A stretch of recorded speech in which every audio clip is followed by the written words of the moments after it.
Ağamcan salam. Gurman kafede hoş geldiniz. Bor bardın da hocam. Ağamcan dik duracak mı oturacak mı? Что, boş mu oturacak? Boş ağamcan gördün yok mu? Geç ağam. Ağamcan geç falayın.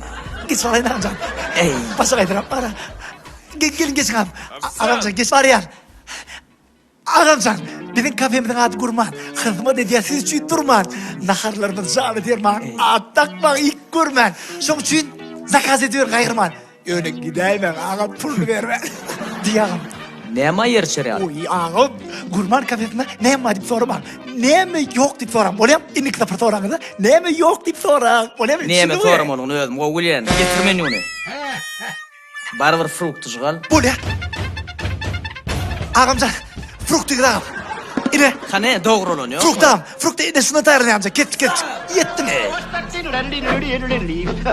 Bananı banan. Froggy when he courtin', he did ride Crambo.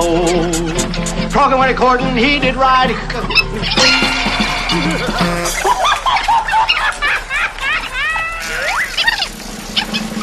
Su alsana su. Su içmek için mi, yoğunmak için mi ağam? Stayda yoğunul ya mı? Nerede yoğunlar o ağam? Yürü, geç korkudayın amca. İçmeye.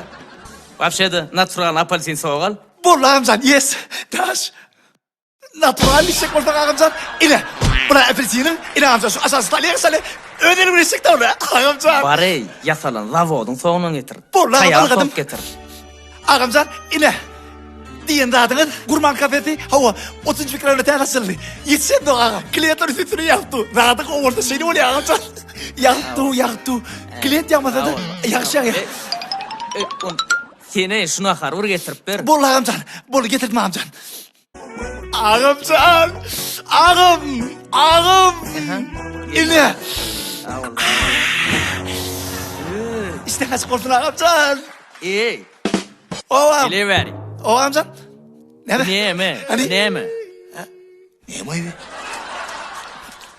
Niye etsin? Allah'ım yandım, benim yandım o. Nakara amcan. Karaköy editsin ama ne? Amcan yaklet öyle başka yol var. Bak uçan yol var amcan. Akça taşlar gören. Ey. Buna karın men şu yer öyeceğim. İzekkem şu an. Sabah edeyim amcan. Borlu. Hayır. Men buna karın imeyanı baro menajerin çağır. Menajeri peydatıyor ağam. Men sana menajerin çağır diyano. Peydatıyor ağam. Ne için? Oğlum iyi mi ya?